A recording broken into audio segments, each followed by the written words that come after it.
For our second faith conversation today, I'm going to be speaking with Erin Coleman Branchaud, and I was reminded when Rosella was sharing about Bishop Eaton's word about Jesus is like wallpaper sometimes for us. I was reminded how each other, we can be that. We might be in a community together for years and years or think we know someone, and yet without intentionally diving into conversation together, we don't even realize the depth of their faith experience. Erin and I have crossed paths a couple times in camping world, and yet 1 hour spent on the phone a couple weeks ago in anticipation of this. I think we got to know each other way more than we ever knew, even though we may have assumed, oh, I know Erin and I know Brian. But anyway, Erin, tell us a little bit about yourself and where you grew up. Sure. I'm from Omaha, Nebraska. I have to say that now because I live in Chicago, but you know where Omaha is. I was baptized in the Catholic Church. My family had a rich tradition of Catholicism, and my mom remarried when I was about 7, and because of that marriage and some things, we joined a United Methodist Church. So I spent my childhood in the United Methodist Church and youth group as in suburban Omaha. So that's where I'm coming from. Yeah. Share something about some early faith experience you had that was meaningful and impactful for you. Sure. I just think about things like, Sunday school teachers that showed that they cared about who I was and what was going on in my life. I think there were some trips and other, experiences that sort of start opening your eyes to what the world is and what some possibilities are. But I think probably the most meaningful things are people in the church that showed me the love of God through just loving me as a person. Yeah. And then, so you had this Methodist experience as a young person. How did you end up in this Lutheran church? Yeah, it's been a journey. I think I've been loving these videos of the pottery and how beautiful it is to be molded, this clay to be molded. And I think I was definitely molded by my experiences as a Catholic child and a Methodist youth. And I kind of feel like when I got to college, the potter, whoever that person might be, sort of started over a little bit. And it was very, you think about it, something beautiful and wonderful could come out of that, and it did. But for the clay, that really stinks, because it hurts and it's painful.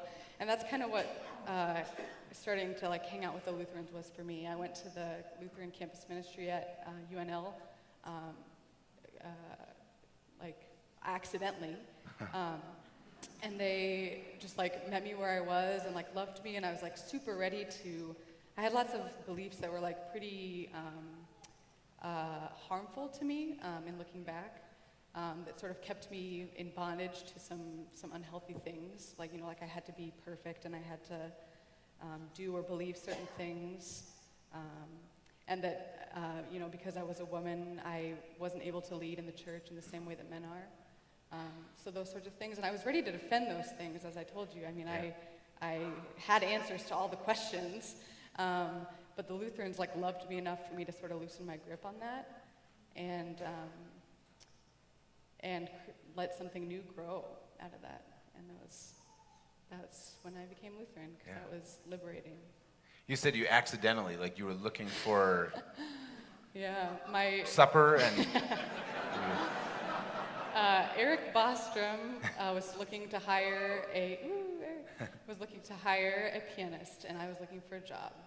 And I was like, what do you mean there's not a weird praise band with screens and stuff, and you do liturgical worship? And that was crazy, and I hated it, and then I loved it, and all the things. So yeah.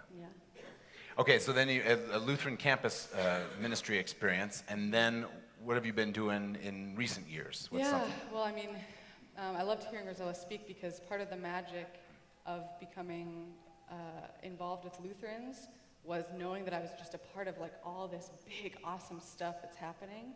And so part of that was camp. I worked at camp for a while. That was good experience. And then I found out about Young Adults in Global Mission, and before I was done with college, I had decided that's what I was going to do. That was where I was being called. And at the time I was dating my husband, who's now my husband, and I told him, you can marry me now and come with, or not, you know. So we got married, and the two of us went and served in the Lutheran Church in Argentina last year, which was a beautiful and transformative experience. We encountered Christ in the church there in just so many ways, and now I'm in seminary. We talked about accompaniment Yeah. being a word that was meaningful to you. Can you share something about that? Gosh, I mean, I guess it starts, when I first heard about this model of mission that we call accompaniment in the ELCA, I just thought it sounded great. And now in reflecting more about my own story, I think the reason it sounded great is because that's what I needed, and that's what was done to me when I was in this place where I needed someone to come alongside me and say, here we are together in this place, and how can we move forward together? And so that's part of why YAGM was really, Young Adults in Global Mission was attractive to me, is I wanted a chance to practice that in the context of global mission, of a mission that doesn't put one person over the other or say this group has gifts to offer and this group has everything to receive, but that says, we can only be in mission when we're in solidarity and walking together in this journey of faith. So, I've been accompanied by this church, and I'm trying to figure out how to practice that now. Yeah. So that was great. You said that you experienced that in campus ministry setting. Yeah. We often use that accompaniment word with global mission partners, but it was active and living here within the Synod in near the town where you grew up. That's right. Yeah. Wow. Yeah. And now you've discerned a call into ministry of some kind. Share something about that. Yeah. Well, geez, I don't know. It's still a little weird, I just finished my first year, and I'm learning lots of things. But I mean, this, as I said, I think I used the word liberative. I think that this church really has a gift that it can offer. In the way that we are able to share the gospel as Lutherans leaves so much room for liberation for us and for others and for the world. And I experienced that. I mean, that was real for me, and I want to be a part of that. And so now I'm in seminary figuring out how to read Greek, but somehow it's related to liberation, I think, somehow. We'll see. But I feel so called to be a part of it. And for me, that looks like going to school to be a pastor. Yeah. You mentioned liberation. Earlier you'd mentioned the pottery clay image and how sometimes maybe it collapsed for you, and that doesn't feel so great. Right. Can you speak about maybe how liberation meets reshaping or remolding, how you've experienced that over the last... Yeah, gosh. I mean... what can we say? Maybe we can talk about death and resurrection a little bit, This clay was something, and then it sort of, whatever it was, kind of died, and then something new came. And that was really, for me, that's how that sort of conversion, I guess I would say, went. Is it was, as I said, it was painful. I was mourning the loss of what I thought I knew, and thinking about the people that had been important in my life and how they had maybe taught me some things that were actually harmful to me. In the name of the gospel, and so dealing with that was painful, like a death, and it left room for resurrection. And I think,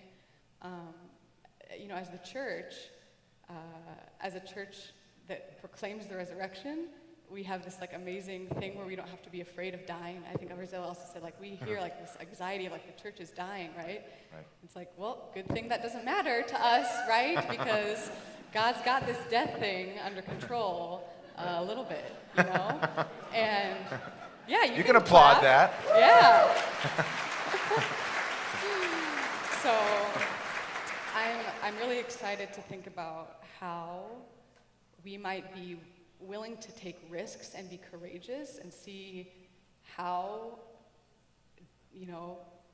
we're willing for the clay of who we are or our church or whatever to be smashed and molded into something new. How can we make way for what God's doing new, among us? Yeah, great. Yeah.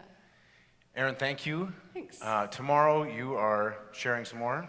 Yes, thanks. Is that right? So on the Saturday Serve and Learn, if you'd like to hear more from Erin, either grab her in the next couple of days and start a conversation, or see her tomorrow when you'll be sharing. And I think that'd be a great challenge to all of us, maybe as we head into coffee break time now, maybe find somebody. Rosella got us talking, maybe continue that conversation, but along this image of pottery. How have you in your life experienced a smashing and a new forming, a new shaping, yourself, your community in Christ?